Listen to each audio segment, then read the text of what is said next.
السلام عليكم ورحمة الله وبركاته. شلونكم بنات؟ إن شاء الله الكل يكونوا بخير. واليوم جيناكم بهذا الفيديو جديد، يا رب تستمتعون برفقتنا. طبعا قبل لا نبلش بالفيديو لا تنسونا باللايك والاشتراك فضلا وليس أمرا، وتفعيل الجرس ودعوة للأهل والأصدقاء حتى أنشر كل شيء جديد يوصلكم بنات حبايب قلبي. طبعا اليوم راح أزين الكيكة حجم ال15 اللي سويتها بالفيديو السابق، وهماتين راح أزينها بهذه الكريمة الاقتصادية، كريمة الشيف مرتضى الطائي. أخذتها من مطيبات توفي.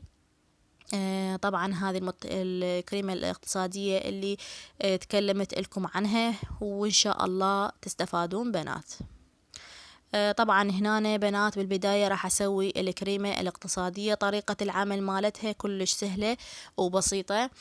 طبعا هنا أنا قربت لكم الصورة حتى تشاهدونها من قريب وتاخذوا لها سكرين البنات المبتدئات واللي يشتغلون بالكيك. طبعا هنا أنا راح اخذ الكيكة بما انه سويتها اني حجم 15 بالفيديو السابق، وراح اخلي لكم الرابط مالته حتى البنات الجديدات يستفادون يعني من طريقة العمل. راح اخلي لكم رابط الفيديو مال الكيكة حجم 15 بصندوق الوصف. هنا أنا بنات راح استعمل كوب من الكريم. هذه الكريمة الاقتصادية كلش القوام مالتها هسه راح تشوفونه ان شاء الله، والطعم مالتها كلش طيب. أنا سويتها الكيكة مثل ما قلت لكم للبيت، يعني مو طلبية لأن أنا متوقفة عن الشغل. فهنا أنا راح أخليها لكم الكريمة الاقتصادية حتى البنات ياخذون إلها سكريم. طريقة عمل الكريم: أخذت كوب من الأكواب القياسية ذني. طبعا تاخذون ذني الأكواب القياسية كلش مضبوطات بكوب من مي البارد. طبعا هذا المي أني مبيته قبل يوم بالثلاجة، يعني بارد كلش بس ما بيه ثلج. تمام بنات، مثل ما تلاحظون المي بارد. كوب كريم بكوب مي. راح أخفقه أمامكم، ومدة الخفق شنو شقد؟ 5 دقائق. تمام بنات، 5 دقائق مدة الخفق. بالبداية على السرعة البطيئة حتى شنو يتجانس عندنا المي ويا الكريم. ومن بدا وراح اسرع هسه شوية الفيديو، راح ازيد السرعة مالة الخفاقة مثل ما تلاحظون. وشوية سرعت بالفيديو لان صراحة كلش طويل، فحبيت يعني هو سهل امامكم مثل ما تلاحظون، بس شوية سرعت بالفيديو حتى ما يصير شوية ممل. تمام بنات، هنا أنا مثل ما قلت لكم مدة خفق الكريم 5 دقائق. ايش خليت اني؟ خليت كوب كريم بكوب مي بارد. يعني الكريم اني مبيته بالثلاجة قبل يوم بارد، وهماتين المي بارد. وهنا أنا سرعت لكم بالفيديو مثل ما تلاحظون. وهذه القوام مالته صراحة كلش طيب، والحلا مالته هاماتين اعتيادية بالنسبة للبنات اللي يسألون على الحلا، يعني مالته مو قوية كلش، لا اعتيادية طيبة يعني. وهماتين ما شاء الله كلش ارتفع عندي الخليط. وهذا القوام مالته بالنسبة للبنات اللي يقولون ما تنجح عندنا الكريمة الاقتصادية وطريقة العمل مالتها. هذه بنات بس اللي أرجو منكم تخلصون الفيديو للأخير حتى تستفادون. طبعا ذن الفيديوهات اللي أنا جاي أنزلهن إلكم بنات حبايبي، يعني أنتو تستفادون من عدهن. تمام، هنا اشتغلنا الكريمة، وهسه راح أقلبها لكم مثل ما تلاحظون. المعجانة كلش يعني قوي ومتماسك. تمام بنات، ومن بعدها راح أزين الكيكة أنا وياكم، ظلوا ويانا. هنا بنات حبايبي مثل ما قلت لكم هذه الكيكة حجم 15، والمقادير مالتها موجودة بالقناة. تشاهدون الفيديو، راح اخلي لكم الرابط مالت الفيديو هماتين بصندوق الوصف حتى تشاهدونه وتستفادون من عنده. طبعا هذه الكيكة مثل ما قلت لكم صار الارتفاع مالتها 16 سنتيم، ما شاء الله كلش عالية وهشة. وهماتين راح ازينها، يعني تقريبا بنات يصير الارتفاع مالتها ويا التزيين 18 سنتيم، يعني 20 الا شوية، 18 سنتيم اني يعني من حشيتها هسه راح تشوفونها كلش عالية. يعني صراحة اني ما قستها لكم الارتفاع مالتها، بس مع الحشوات هي 16 سنتيم، ويا الحشوات تصير اكثر شي اكيد.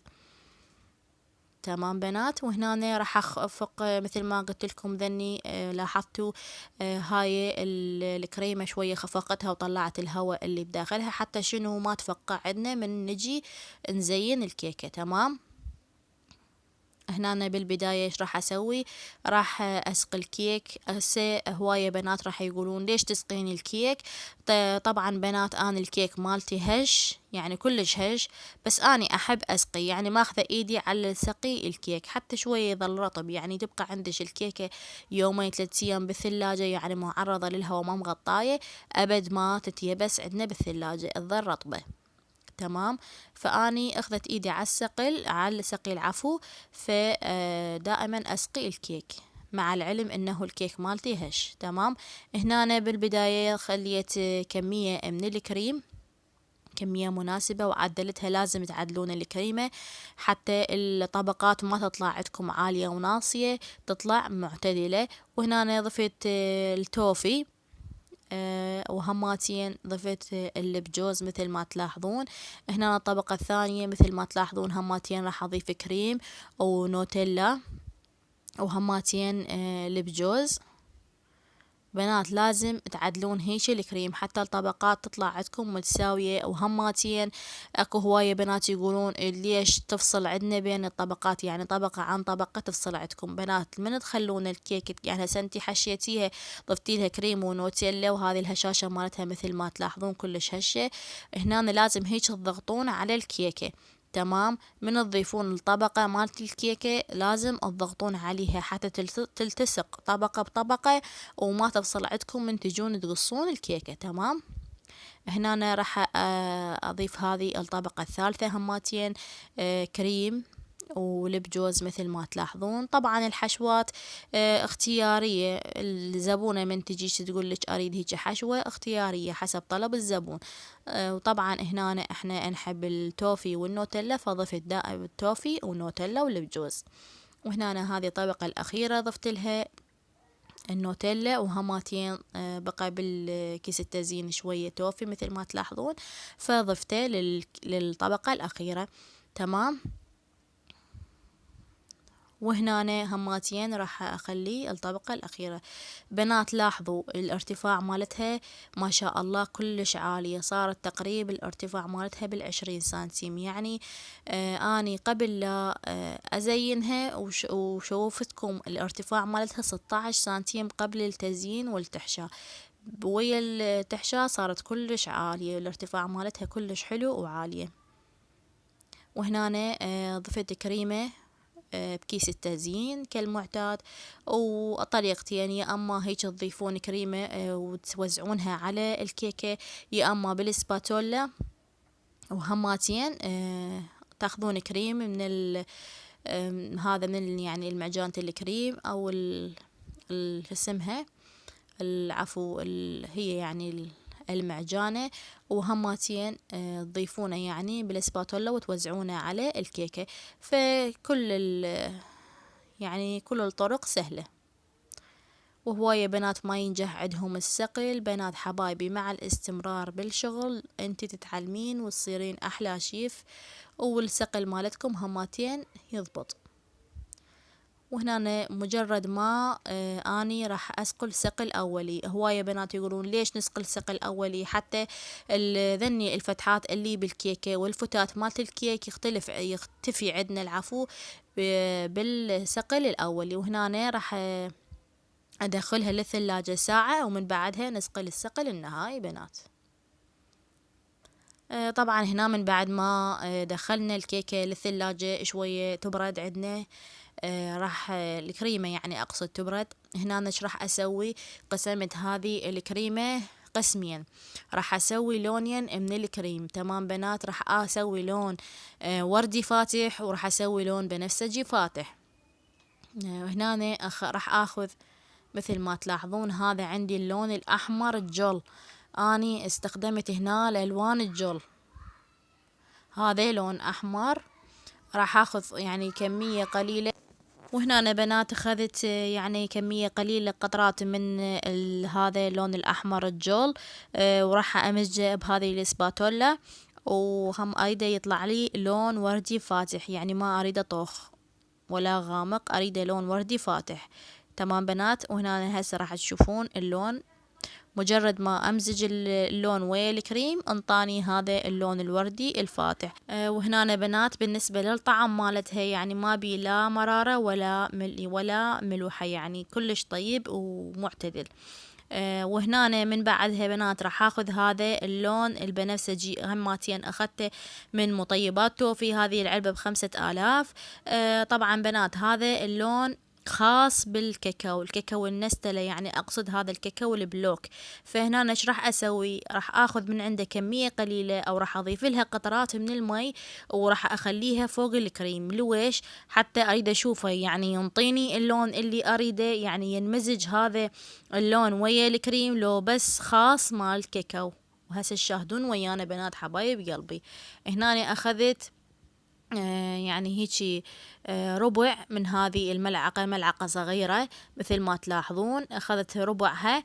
وهنا إيش راح أخلي؟ راح أخلي فوقها قطرات يعني من المي العادي، يعني مي البوري، وهماتين أمزجه مثل ما تلاحظون. هذا مزجته بنات. هنا شاهدت أنا شفت يعني من أمزج يعني اللون، من أمزجه تظل الذرات مالت اللون هذا ما يعني ما ينخلط ويا المي، يبقى ذرات اللون فوق والمي جوا. تمام، يعني ما ينخلط عندنا ويا المي. بس من ضفته راح اضيفه على الكريم. هسه شوفوها هماتين ضفت شوية من المي فوقه، يعني ما انمزج ويا هذا، ظل اللون فوق والمي جوا. شخذت هنا اخذت قطرات من هذا اللون وهنا ضفتها فوق الكريم، فانطاني اللون اللي اريده. يعني بنات اذا انتم تريدون تمزجون هذا الالوان اللي خاصة بالكاكاو النستلة ويا الكريم لا تضيفوا لها وما يضيفوا لها هو هذا اللون قبل، يعني مباشرة يعني على الكريم، لا تمزجونه ويا المي. تمام، اني هذه هنا اللي حبيت اوصل لكم الفكرة.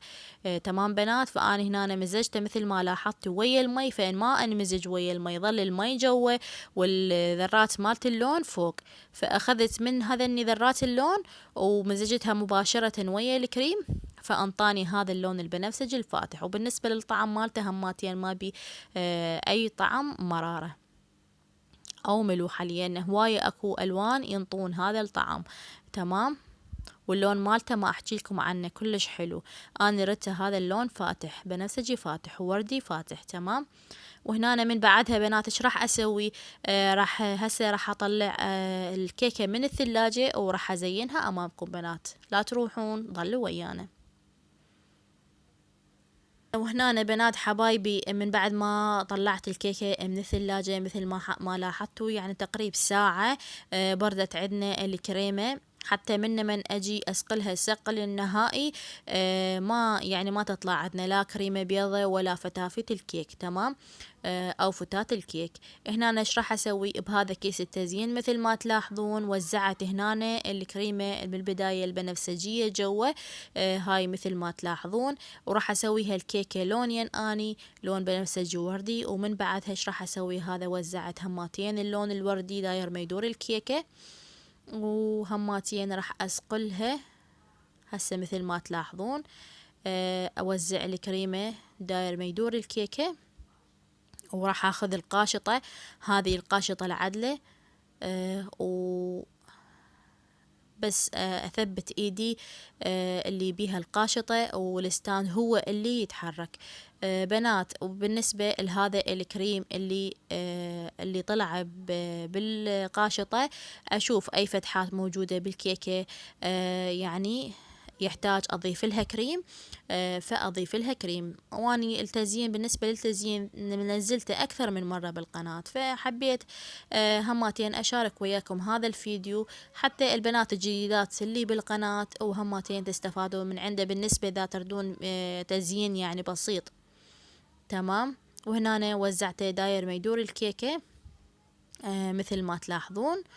ومن بعدها ايش راح اسوي؟ راح اضيف الكريمة الباقية، الكريمة الوردية راح اضيفها للوجه. مجرد ما اغطي الوجه، لان هو بيه الوجه كريمة بيضة، فاضيف لها قليل من الكريمة مثل ما تلاحظون، وأوزعه بالسباتولا، أوزعه على الكيكة. تزيين سهل وبسيط للبنات المبتدئات، وهماتين كلش حلو، والألوان مالته هماتين كلش هادئة.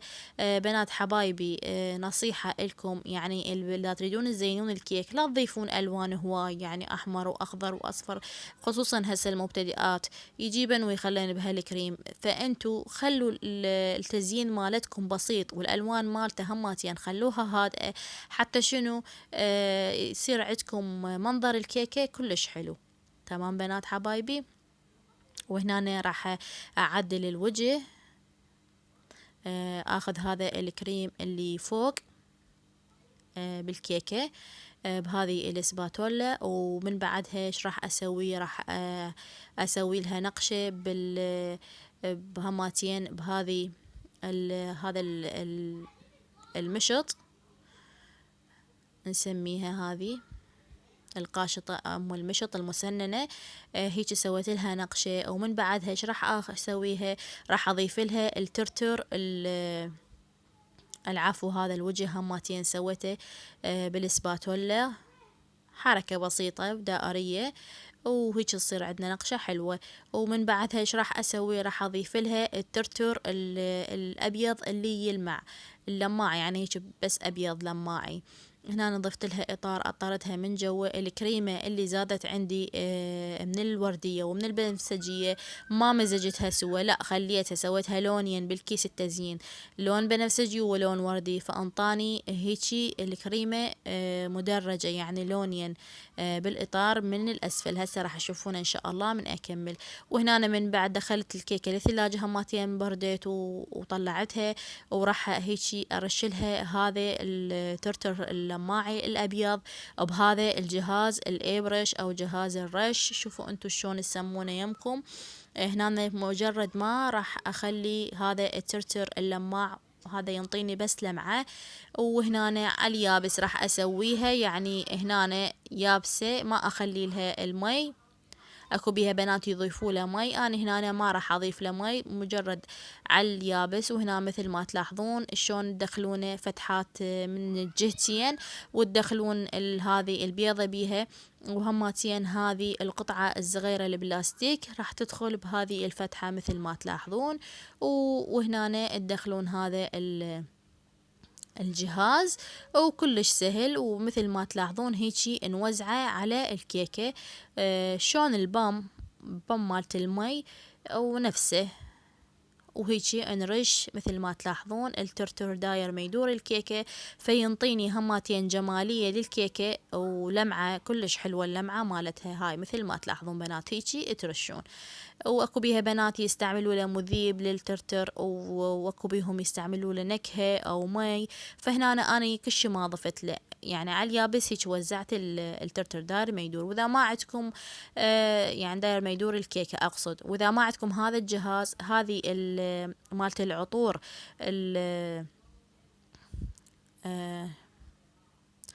بنات مثل ما قلت لكم، هذه مالت العطور يعني ذن العطور التعبئة، اكو بيهم يبيعونه هيجي، يعني ما يعني ما فارغات، ذني العبوات فارغة، فانتوا تجيبونها هماتين تخلون بيها الترتر، بكيفكم العفو. تريدون تضيفوا له ماي تخلونه على اليابس، وهيجي ينطيكم نفس هذه النتيجة.